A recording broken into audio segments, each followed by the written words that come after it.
What's up guys, Omar here, and today we're going to talk about taking better photos with your point and shoot camera.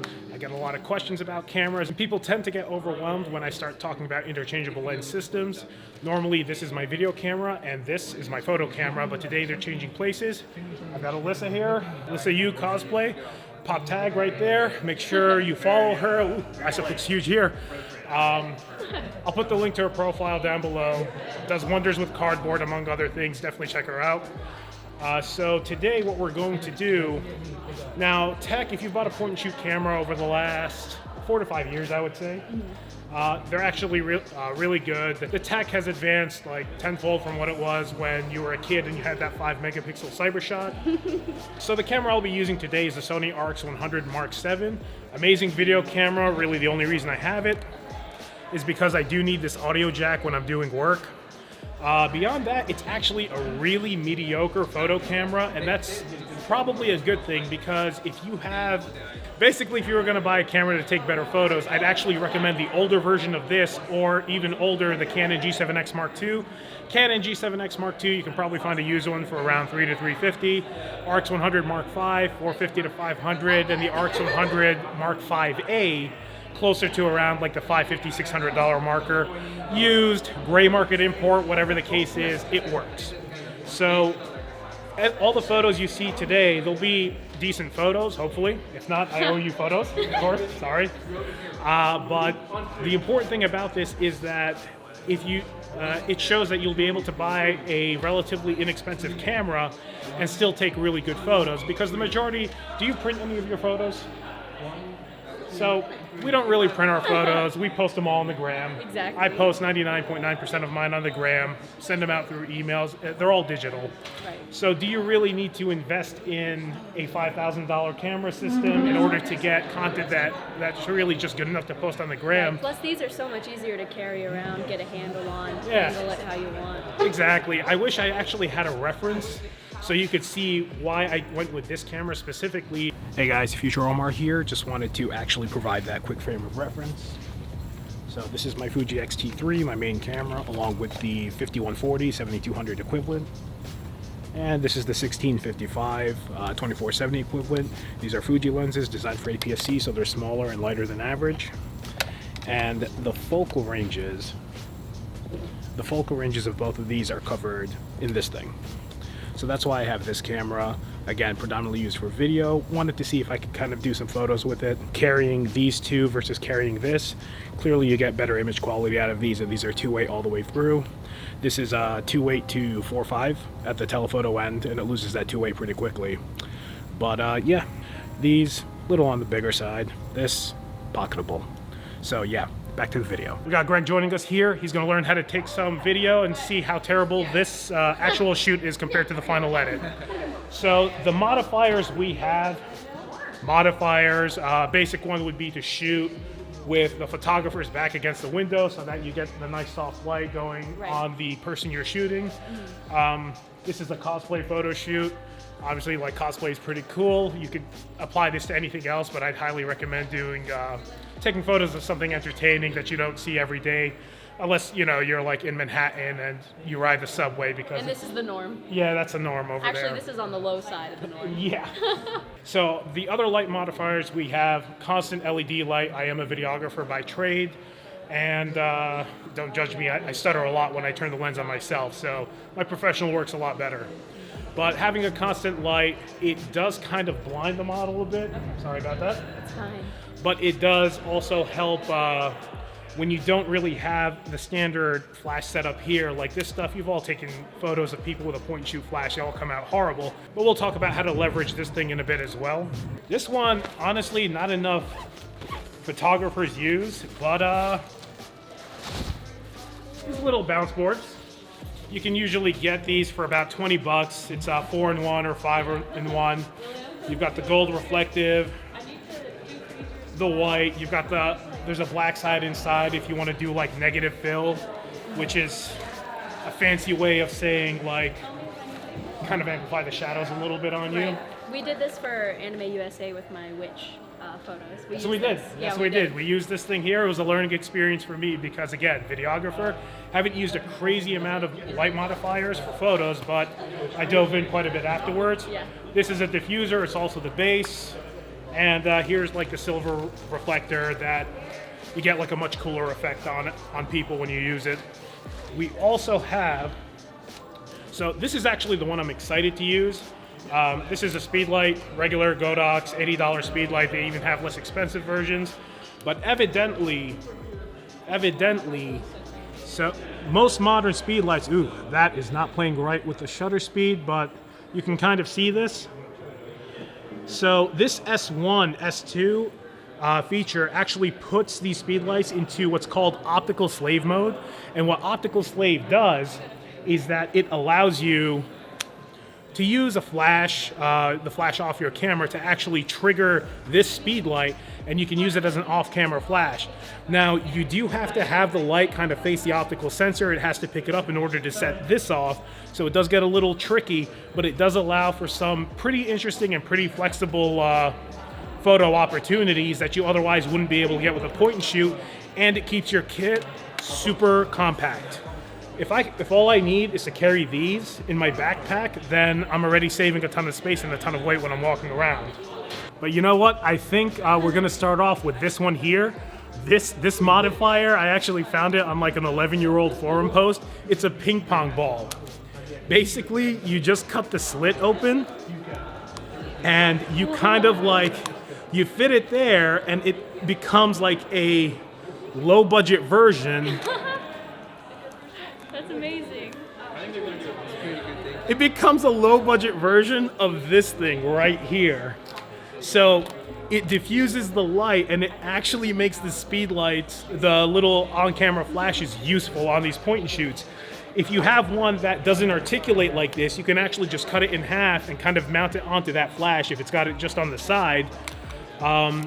Really unique way to kind of think about how to diffuse light. Also, again, videographers, if you have like 250 diffusion paper, you can actually kind of make your own loop, and it does soften the light quite a bit, but I do think that that's a lot better.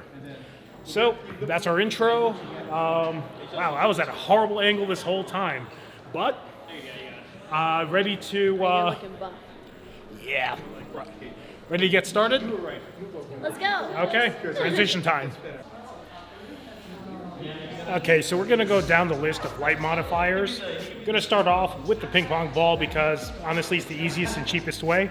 I'm gonna take a base photo, then we're gonna compare the different modifiers and I don't know why I call them modifiers, the different things that you would use, and see what the edited versions look like and see if it's something that you would normally say, see how comparable it is to carrying around like a big camera, taking photos, and if it really does make that big of a difference to you. What is nice about using a point and shoot camera as well is that because of those limitations that they naturally have, you learn how to kind of exist around them and how to start using them to get a different type of photo. That way your feed doesn't look the same.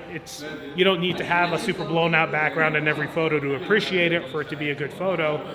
But for a lot of people, myself included, they fall into that trap quite a bit and then it just gets boring after a while. So let's hop right in. We're gonna start with the ping pong ball and yeah, see what we got.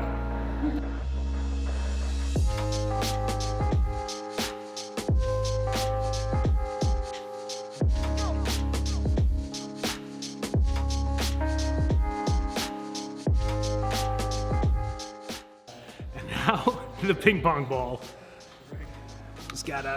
Should probably try to make that slot a little bigger next time, but yeah. This is a really small flash, and even though this is pretty translucent, because this isn't powerful, you really do have to adjust the flash compensation, at least up one stop, I would say.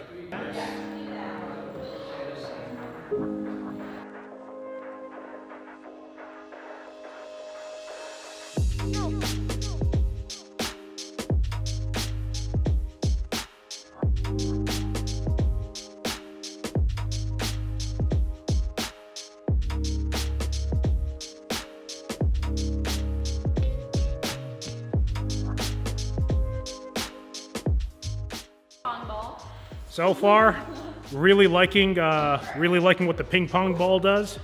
Let's try out some of the other modifiers.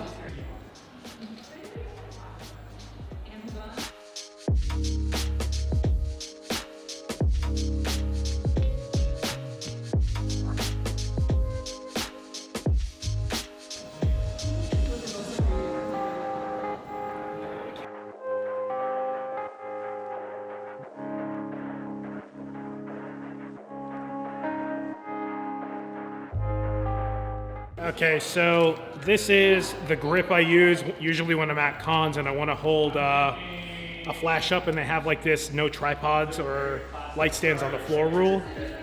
So I'm going to use this here. Just keep in mind, you do have to use the optical, well, the flash has to see the optical sensor.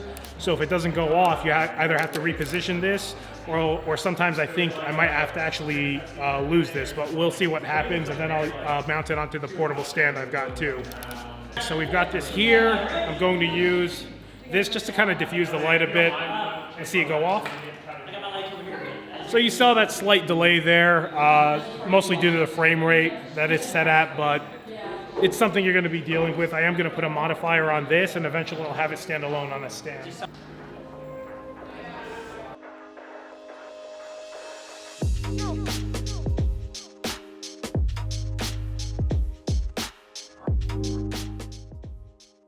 Okay, so this next setup, still portable, still pretty inexpensive. The whole setup is gonna cost around 125 bucks if you don't already own it. If you're a photographer, you already own this setup, most likely.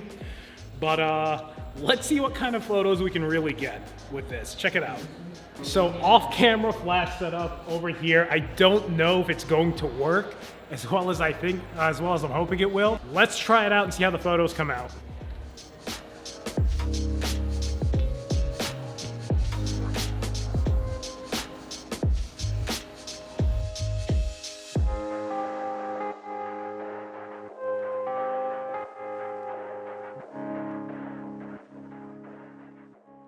So, for the rest of this video, we're gonna go around and take some photos. This is by far my favorite modifier right now.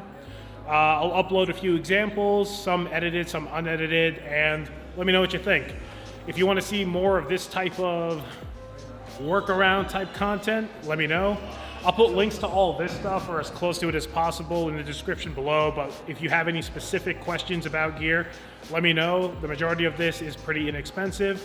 I wouldn't recommend this camera. I'd recommend the older versions as well, or the G7X Mark II, and used if you can find it. Till then, we're just gonna go wrap up, take a few photos, and I'll be back with the conclusion.